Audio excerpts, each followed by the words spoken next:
बिस्मिल्लाहिर्रहमानिर्रहीम। अस्सलाम वालेकुम नाज़रीन, आप देख रहे हैं एन न्यूज़। मैं हूं जवाद बाकिर। प्रोग्राम वन ऑन वन में आपको खुशामदीद कहते हैं। नाज़रीन, पिछले कई माह से खामनाई की सेहत से मुतल्लिक सोशल मीडिया पर बहुत सी खबरें गर्दिश कर रही हैं।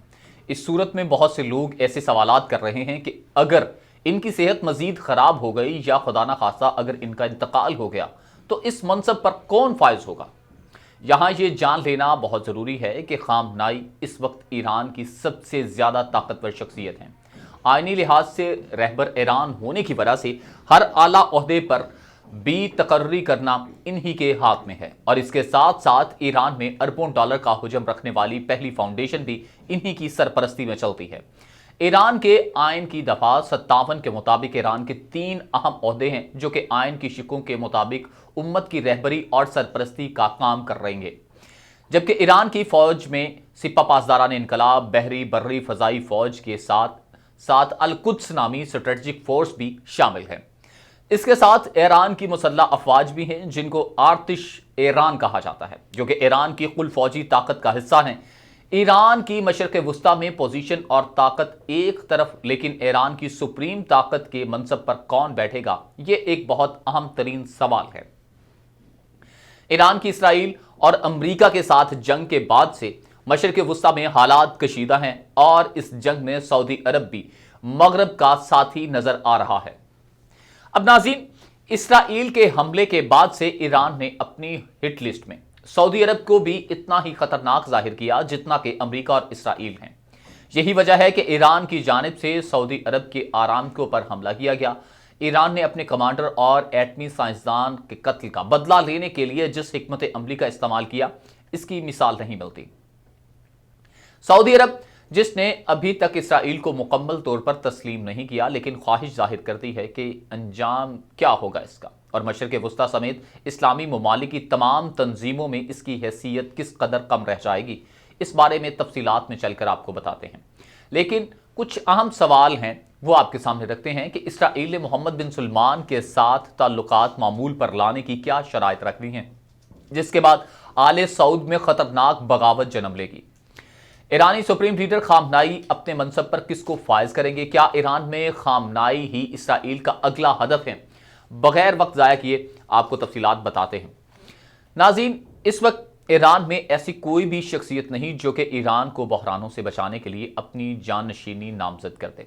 सैयद अली खामनाई अपने इत्तेहादियों के अलावा किसी और के साथ ज़्यादा मजबूत इत्तेहाद कायम नहीं कर सके थे, लेकिन इन्हें शुरू से ही ईरानी पासदारान इनकलाब के कुछ अहम तरीन कमांडर्स की मुकम्मल हमायत हासिल थी। यह भी मुमकिन है कि पासदारान इनकलाब किसी भी ऐसे इंसान को लीडर बनने से रोकें जिसको वो अपने लिए नागवार समझते हैं। इस हवाले से एक खुफिया फहरिस्त का भी जिक्र किया जाता है जिसमें सुप्रीम लीडर की नशिस्त के लिए अहम तरीन नाम दर्ज हैं, लेकिन किसी को भी इस तक रसाई हासिल नहीं है और ना किसी ने इस बारे में कोई इल्म जाहिर किया है कि किसी को पता है कि वो लिस्ट क्या है जिसमें आने वाला सुप्रीम लीडर ईरान का कौन होगा। माहिरीन की जानिब से जो भी मालूमात फराहम की गई हैं, इसके मुताबिक खामनाई के लिए 2 शख्सियात बहुत ही अहम हैं। नंबर 1 पर है उनका बेटा मुज्तबा खामनाई और दूसरा है अदलिया के सरबराह इब्राहिम रईसी। लेकिन इन्हीं के साथ साथ मौजूदा सदर हसन रूहानी का नाम भी रद्द नहीं किया जा सकता। हसन रूहानी भी एक ताकतवर शख्सियत हैं, मगर सबसे ताकतवर शख्सियत तो खामनाई है इस वक्त ईरान में। शहजादा मोहम्मद बिन सलमान इक़्तिदार की हवस में इतने पागल हो सकते हैं, किसी ने सोचा भी नहीं था। वैसे तो बिन सलमान ने शहजादा बनने के लिए सऊदी खानदान के अफराद पर जुल्म और सितम के पहाड़ तोड़ दिए। कोई ऐसा जुल्म नहीं कि जो उनकी तरफ से सऊदी शाही खानदान के अफराद पर नहीं किया गया। मोहम्मद बिन सलमान की फितरत है कि वो अपने रास्ते में आने वाली किसी रुकावट को हटाने में देर नहीं लगाते। इस वक्त सऊदी अरब में बादशाहत हासिल करने का बाजार गर्म होता जा रहा है और ये भी शोभा जाहिर किया जा रहा है कि मोहम्मद बिन सलमान आइंदा दिनों में इक़्तिदार हासिल करने के लिए कोई इंतहाई कदम उठाने जा रहे हैं। वो ये काम अमरीकी इलेक्शन से पहले करना चाहते थे और शाह सलमान की बीमारी भी इसकी एक कड़ी थी। नाज़रीन, ट्रंप और इसके दामाद बिन सलमान की जेब में है, जबकि CIA इसके खिलाफ है। अगर तस्वीर का दूसरा रुख देखा जाए तो जो बाइडेन मोहम्मद बिन नाइफ को सपोर्ट कर रहे हैं और अगर वो सदर बनने में कामयाब हो जाते हैं तो ट्रंप के हर इस ख्वाब पर पानी फेर दिया जाएगा जो इसने बिन सलमान के साथ मिलकर देखा था। یہ بات بھی اب قابل ذکر ہے کہ سعودی عرب نے اپنا اقتدار حاصل کرنے کے لیے تمام اسلامی ممالک کو اسرائیل کی چوکھٹ پر جھکا دیا۔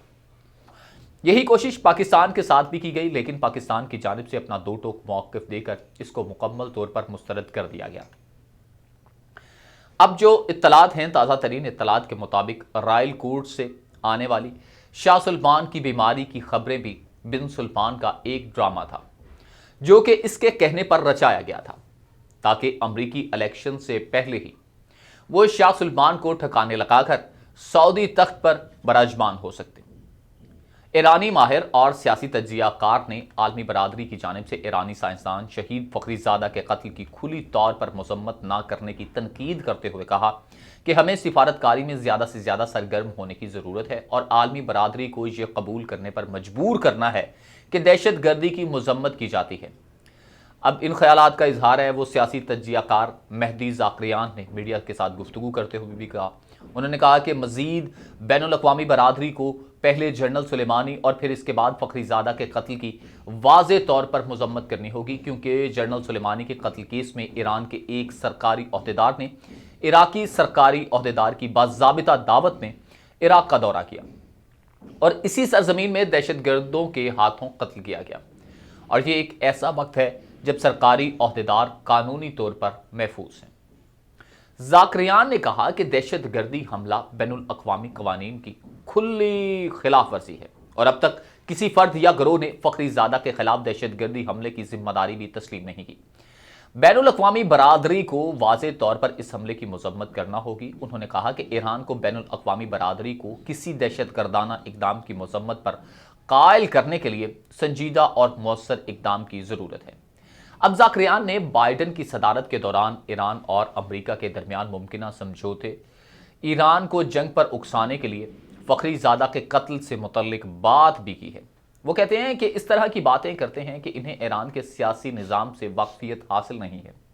انہوں نے کہا کہ ایران کا کسی بھی اقدام اجتماعی، خرد اور منظم حساب کتاب پر مبنی ہوگا۔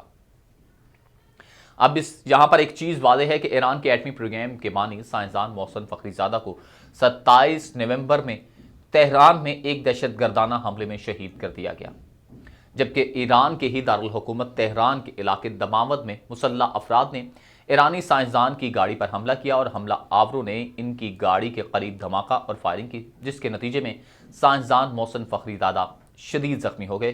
انہیں قریبی اسپتال منتقل کیا گیا، مگر وہ زخموں کی تاب نہ لاتے ہوئے جاں بحق نہ ہوئے۔ اسلامی جمہوریہ ایران کے وزیر خارجہ محمد جواد ظریف نے شہید فخری زادہ کے قتل کی ذمہ داری ناجائز صہیونی ریاست پر عائد کی ہے۔ جواد ظریف بڑے ایکٹیو نظر آتے ہیں۔ جواد ظریف نے ایک ٹویٹر پیغام میں کہا کہ شہید فخری زادہ کے قتل میں ناجائز صہیونی ریاست کے ملوث ہونے کے ٹھوس شواہد موجود ہیں۔ اس کے علاوہ سپریم لیڈر خامنائی نے بھی ایٹمی اور دفاعی شعبے میں اعلیٰ ایرانی سائنسدان کی شہادت میں ملوث افراد کی شناخت اور سزا دینے پر زور دیا ہے۔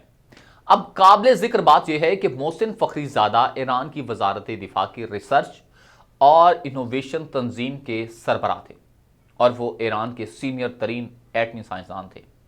محسن فخری زادہ کا شمار ایران کے ایٹمی پروگرام کے بانیوں میں ہوتا ہے۔ اب دیکھنا یہ ہے کہ ایران اگر ان کا بدلہ لے گا تو پھر مشرق وسطیٰ کی حالت کیا ہوگی، پھر اس کے اگینسٹ امریکہ کیا سٹیپ لے گا، سعودی عرب کہاں سٹینڈ کرے گا اور اسرائیل کا اونٹ کس کروٹ بیٹھے گا۔